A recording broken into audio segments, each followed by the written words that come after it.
அன்பார்ந்த நலம் தரும் ஜோதிடம் சேனல் நண்பர்களே, அனைவருக்கும் வணக்கம். இன்று நாம் காணும் காணொளி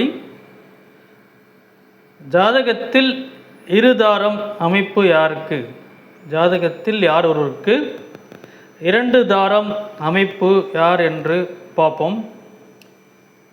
இதில் முதலில் நாம் கவனிக்க வேண்டியது, ஒரு ஆண் ஜாதகத்தில் திருமணம் என்று பார்த்து கொண்டால் அதற்கு முக்கியமான ஒரு கிரகம் என்றால் சுக்கிரன்.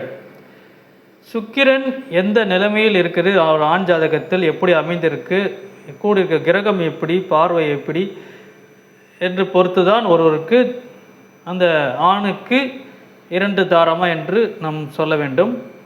ஜாதக விதிப்படி சுக்கிரன் 7ஆம் வீடும் நாம் பார்க்க வேண்டும்.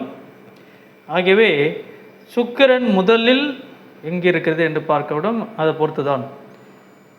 அதுபோக இப்பொழுது நாம் பார்க்க வேண்டியது என்னவென்றால், ஒருவருக்கு 7ஆம் இடமும் 11ஆம் இடமும் பார்க்க வேண்டும். ஏன்னா 7 கலத்திர ஸ்தானம், 11 நாம் பார்க்க வேண்டிய 2ஆம் திருமணம் பொறுத்தவருக்கு அது 11ஆம் இடம். ஆக 7ஆம் இடத்தில் 2 கிரகங்கள் இருந்தாலும் சரி, 11ஆம் இடத்தில் 2 கிரகங்கள், அந்த 2 கிரகங்கள் பாவ கிரகமாக இருந்தால் அவர்களுக்கு இருதார அமைப்பு இருக்கும். ஏனென்றால் ஒருவருக்கு 7ஆம் இடத்தில் 2 கிரகங்கள் அல்லது சுக்கிரனோடு சேர்ந்து ஒரு பாவ கிரகம் அமைந்திருந்தால், சுக்கிரன் மற்றும் பாவ கிரகங்கள் என கூறப்படும் ராகு, கேது, சனி இது போன்ற கிரகங்கள் 7ஆம் வீட்டில் அமைந்தாலோ அந்த சுக்கிரன் பலம் எழுந்து காணப்பட்டனால் முதல் திருமணம் போய் அவர்களுக்கு 2ஆம் திருமணம் நடைபெறும். இதுதான் விதி. அதேபோல் 11ஆம் இடத்தில் பாவகிரகங்கள் இருப்பது.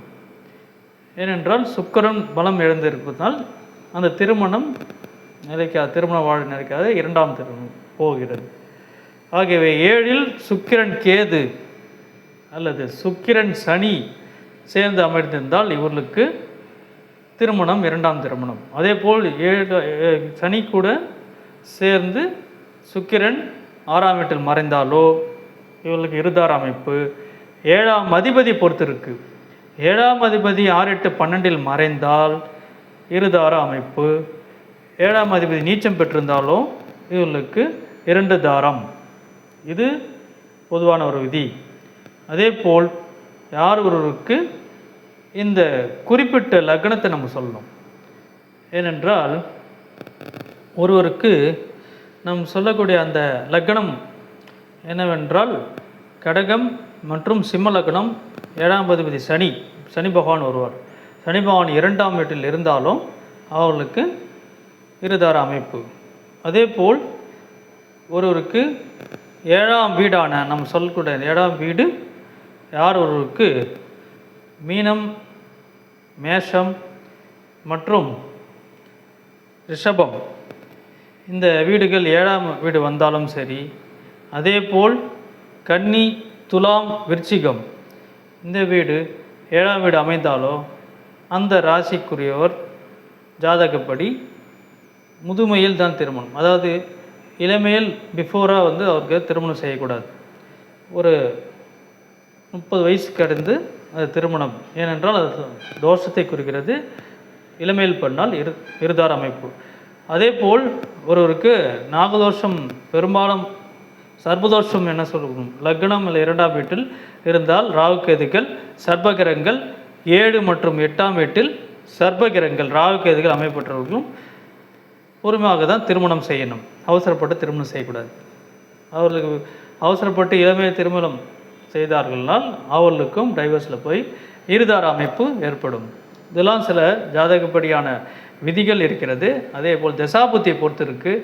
நமக்கு அமையோட தசாபுத்தி நன்கு அமைய வேண்டும். பகைகிற தசாபுத்தி, அதே போல் ராகுகேதுக்கள் மற்றும் பாவகிரக தசாபுத்தி இதெல்லாம் நம்ம பார்க்கும்போது நடக்கிற திருமணத்தை பொறுத்த வரைக்கும் தசாபுத்தி ஜாதகப்படி எப்படி அப்படின்னு பார்க்கணும். ஆக குருபலன் இருந்து திருமணம் செய்ய வேண்டும்.